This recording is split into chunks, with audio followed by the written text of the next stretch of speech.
ಒಂದು ಭಾವನೆ ನೋಡಿ, ಎಲ್ಲರೂ ಹೇಳ್ತಾರೆ ನಾವೆಲ್ಲ ದೇವ್ರು ಮಾತ್ರ ನೋಡ್ತೀವಿ ಅಂತ. ನಾವು ಇಟ್ಕೊಂಡಿರ್ತಕ್ಕಂಥ ಪುಸ್ತಕನೂ ಎಲ್ಲ ಮೂಲೆಯಲ್ಲಿ ಬಿಸಾಕಿರ್ತೀವಿ.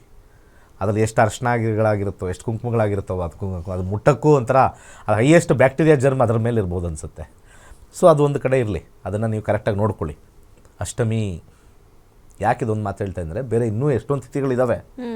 ಅಷ್ಟಮಿ ಅನ್ನೋದು ಸ್ವಲ್ಪ ತಲೆಯಲ್ಲಿ ಇಲ್ಲ ತುಂಬ ಜನಕ್ಕೆ. ಇದನ್ನು ಜಾಸ್ತಿ ಹೇಳೋಕ್ಕಾಗಲ್ಲ ಯಾರಿಗೂ. ಎಲ್ಲರಿಗೂ ಒಂಥರ ಮೈಂಡ್ ಒಳಗಡೆ ಈ ವಿಷ ತುಂಬಿಕೊಂಡ್ರೆ ಓಕೆ, ಆ ವಿಷ ಹೋಗೋದಿಲ್ಲ. ಇಷ್ಟು ಒಂದು ತೊಟ್ಟು ವಿಷ, ಹಾವಿನ ವಿಷ ದೇಹದೊಳಗಡೆ ಸಂಚಾರ ಮಾಡಿದ್ರೆ ಎಂಟೈರ್ ರಕ್ತ ಕೆಟ್ಟೋಗ್ಬಿಡುತ್ತೆ. ಎಷ್ಟೋ ಲೀಟ್ರ್ ಇರುತ್ತಂತೆ ರಕ್ತ, ಎಷ್ಟೋ ಲೀಟ್ರ್ ಇರುತ್ತೆ. 1 ml ಹಾವಿನ ವಿಷ ಹೋದರೆ ಮುಗಿದೋಯ್ತು, ಎಲ್ಲ ಕಡೆ ಬಾಡಿ ಎಲ್ಲ ಸ್ಪ್ರೆಡ್ ಆಗಿಬಿಡುತ್ತೆ. ಅಂದರೆ ಮಲ್ಟಿಪ್ಲೈ ಆಗಿಬಿಡುತ್ತೆ ಒಂದು ತೊಟ್ಟು ವಿಷ. ಆ ಥರ ನಮ್ಮ ತಲೆಯಲ್ಲಿ ಇದು ಸರಿ ಇಲ್ಲ ಅನ್ನೋ ಒಂದು ತೊಟ್ಟು ವಿಷ ತಲೆಗೆ ಬಿದ್ದಾಗ ಏನಾಗ್ಬಿಡುತ್ತೆ, ಎಂಟೈರ್ ತಲೆಯಲ್ಲಿರ್ತಕ್ಕಂಥ ಎಲ್ಲ ಬುದ್ಧಿಗಳು ಕರಪ್ಟ್ ಆಗಿಬಿಡುತ್ತೆ. ಇದನ್ನೇ ವೈರಸ್ ಅಂತ ಕರೆಯೋದು ನಾವು.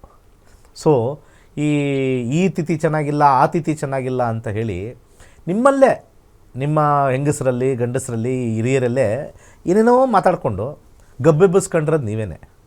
ಇಷ್ಟೆಲ್ಲ ಗಬ್ಬೆಬ್ಬಿಸ್ಕೊಂಡಿರ್ತೀರಲ್ಲ, ವಿವಾಹ ಆದಮೇಲೆ ಅವ್ರ ಜೀವನ ಕಿತ್ತೋದಾಗ ಆವಾಗ ನಾವು ಇಟ್ಟಿರೋ ಮುಹೂರ್ತ ಕರೆಕ್ಟಾಗಿತ್ತು, ನೀವು ಅಂದ್ಕೊಂಡಿರೋ ಮುಹೂರ್ತ ಚೆನ್ನಾಗಿತ್ತಲ್ವ, ಅದೇನಾಗಿತ್ತು, ಅದೆಲ್ಲೋಯ್ತು ಅವಾಗ. ಸೊ ಮುಹೂರ್ತ ಭಾಗ ಬೇರೆ, ಹಣೆ ಬರಹ ಬೇರೆ.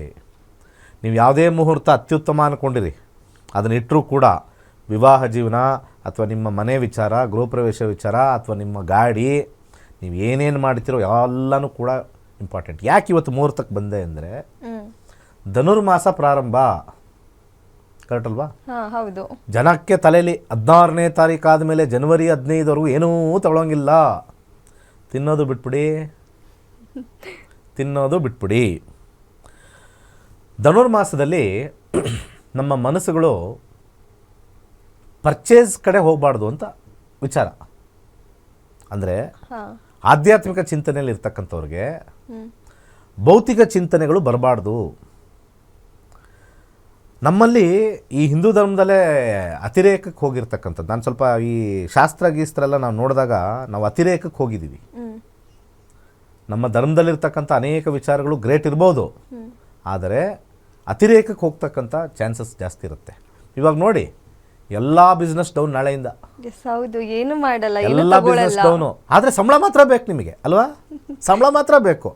ಪಾಪ ಈಗ ಸಂಬಳ ಬರಬೇಕು ಅಂದರೆ ವ್ಯಾಪಾರ ವಹಿವಾಟು ಆಗಿ ಸಂಬಳ ಬರುತ್ತೆ. ಬೈಕ್ ಅವ್ರದ್ದು ಹೋಯ್ತು ಕಂಪನಿ, ಕಾರ್ ಅವ್ರದ್ದು ಹೋಗಿದೆ, ಟಿ ವಿ ಫ್ರಿಜ್ಜು ತಗೊಳ್ಳೋರ್ದು ಹೋಗಿದೆ, ಒಂದು ಮಿಕ್ಸಿ ತಗೊಳ್ಳೋಕ್ಕೂ ಹೋಗಿದೆ, ಒಂದು ಸ್ಪೂನ್ ತಗೊಳ್ಬೇಕು ಧನುರ್ಮಾಸ, ಒಂದು ಸ್ಪೂನ್ ತಗೊಳ್ಬೇಕು ಅರ್ಜೆಂಟಾಗಿ, ಸ್ಪೂನ್ ಧನುರ್ಮಾಸ ಬೇಡ, ಒಂದು ದುಡ್ಡು ಕೊಡೋಕ್ಕೂ ಬೇಡ, ಒಂದು ರಿಜಿಸ್ಟ್ರೇಷನ್ಗೂ ಬೇಡ. ಆದರೆ ಸಂಬಳಗಳು ಮಾತ್ರ ಕರೆಕ್ಟಾಗಿ ಈ ತಿಂಗಳು ಏನಿದೆಯೋ ಧನುರ್ಮಾಸದಲ್ಲಿ ನಾವು ಬಂದ್ಬಿಡ್ಬೇಕಪ್ಪ. ಅರ್ಥ ಆಯ್ತಾ? ತಗೊಂಡ್ರೆ ಏನೂ ಆಗಲ್ಲ. ನಾನು ನಿಮ್ಗೆ ಹೇಳ್ತಾ ಇದ್ದೆ, ನಾನೊಬ್ಬ ಗುರುವಾಗಿ ಹೇಳ್ತೇನೆ, ತಗೊಂಡ್ರೆ ಏನೂ ಆಗಲ್ಲ. ಧನುರ್ಮಾಸದಲ್ಲಿ ತಗೊಂಡ್ರೆ ಏನು, ಹಂಗಾರೆ ಧನುರ್ಮಾಸದಲ್ಲಿ ತಗೊಳ್ದೇ ಯಾರೂ ಇಲ್ವಾ?